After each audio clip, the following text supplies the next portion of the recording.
আজকে মনে মনে ভেবেছিলাম এখন যদি একজন মানুষ থাকতো সংসারের দায়িত্বটা তার উপরে দিয়ে চলে যেতে পারতাম। আসসালামু আলাইকুম, সবাই কেমন আছেন? আলহামদুলিল্লাহ, আল্লাহর রহমতে আমরা অনেকটা ভালো আছি। নতুন একটা ভিডিও নিয়ে আপনাদের মাঝে চলে আসলাম। তো ভিডিওটা যে যেখান থেকে দেখছেন সবাইকে অসংখ্য ধন্যবাদ। কয়েকদিন ধরে কোনো লং ভিডিও আপলোড করা হয় না, যেহেতু বাবার বাড়িতে ছিলাম আর একটু কাজের চাপেই ছিলাম, সেজন্য কোনো ভিডিও তেমন একটা করতে পারিনি। একটু একটু করেছিলাম, সেটা রিলস ভিডিও আপলোড করেছিলাম। তো যাই হোক, শ্বশুর বাড়িতে চলে আসছি আর আজকে সারাদিন কি কি করলাম সেটা আপনাদের সাথে শেয়ার করব। তো সকালবেলা ঘুম থেকে উঠতে অনেক বেশি লেট করে ফেলেছি, 10টা বেজে গিয়েছিল। তো সকালবেলা ছেলেকে নিয়ে স্কুলে যাওয়ার কথা ছিল কিন্তু যেতে পারিনি। তো যাই হোক, সকালবেলা উঠে ছেলেকে নাস্তা দিয়ে নিয়েছি, আমিও হালকা পাতলা একটু করেছি। তো তারপরে অফ ক্যামেরাতে ছিলাম অনেকটা সময়, যেহেতু রান্না বান্না করতে হবে আর সংসারে অনেক কিছু এলোমেলো হয়ে রয়েছে। যেহেতু 2-3টা দিন আমি বাবার বাড়িতে ছিলাম আর সবকিছু এলোমেলো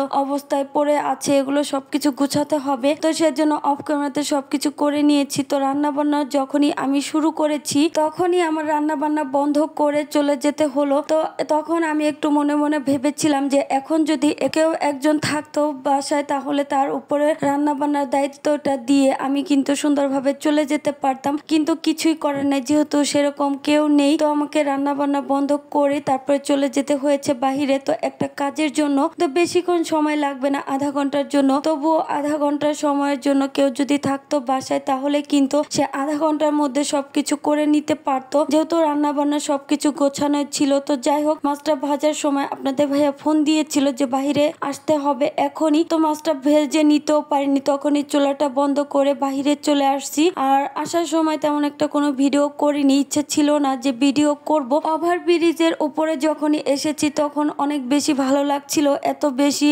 সুন্দর লাগছিল পরিবেশটা দেখতে। আর সাভারের রাস্তাগুলো আজকে একটু যানজট তেমন একটা ছিল না, তো সেজন্য আমি একটু ভিডিও করে নিয়েছি। আর আপনাদের ভাইয়া আর তার বন্ধু তারা দুজনে আচার খাবে, তো তারা আচার কিনে নিয়েছে, আমি তেমন একটা খাইনি, একবার একটু মুখে দিয়েছিলাম, তারপরে আর খাওয়া হয়নি। তো যেখানে যাওয়ার কথা ছিল সেখানে পৌঁছে গিয়েছি। আর এখানে এসে অনেক বেশি গাছপালা দেখলাম, অনেক সুন্দর লাগছিল। তো ভাবলাম একটু ভিডিও করি, তো সেজন্য একটু ভিডিও করে নিয়েছি। তো যাই হোক, আধা ঘন্টা থেকে বাসায় চলে আসছি আর এসে সমস্ত রান্না বান্না করে নিয়েছি, কিন্তু কোনো ভিডিও করা হয়নি। যেহেতু দুপুরের সময় হয়ে গিয়েছিল, হাতে একদমই সময় ছিল না আর সমস্ত রান্না বান্নাটা করতে হবে। ঝটপট করে রান্না বান্না করে তারপরে দুপুরে খাবার দাবার শেষ করেছি। তো আমার তো দুপুরে খাবার খেতে খেতে 4টা বেজে গিয়েছিল। অনেকগুলো জামা কাপড় চোপড় আজকে পরিষ্কার করেছি, সেজন্য ভাতটা খেতে অনেক বেশি লেট হয়ে যায়। তো সব জামা কাপড় চোপড় আজকে শুকাতেও পারিনি, হঠাৎ করে বৃষ্টি চলে আসছে আর বৃষ্টির পর আকাশটা দেখতে অনেক বেশি সুন্দর লাগছিল। তো